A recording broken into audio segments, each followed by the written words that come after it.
Ayer murió mi perrito de 13 años, lo siento mucho. Trata de asimilar las lecciones que me deja su partida. ¿Hay alguna que me recomienda tener presente en especial? Gracias, maestro. Buen día. Sí. Y fue algo que me dijo curiosamente el veterinario cuando murió mi anterior perro, Teco, el maravilloso perro homeópata. Le diste la mejor vida que pudiste. Fue un perro feliz. Hay seres humanos que no viven tan bien como viven nuestros perros, y esto hay que reconocerlo. Lo hiciste feliz, jugaste con él, le diste de comer, lo cuidaste.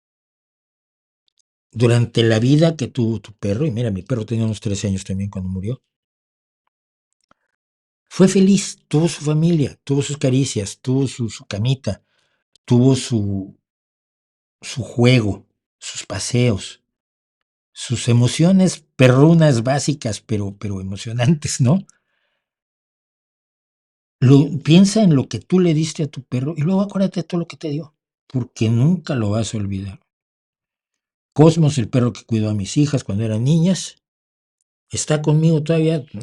Recuerdo de aquella maravilla de perro que tuve, que una vez me gruñó porque hice gritar a una de mis hijas.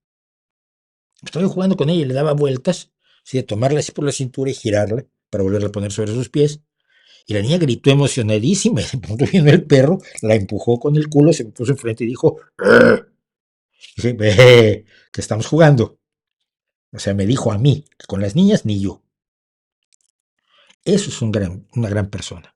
Entonces, recuerda lo que tú hiciste por tu perro, lo feliz que lo hiciste y lo que te hizo a ti. Nunca deja de doler, pero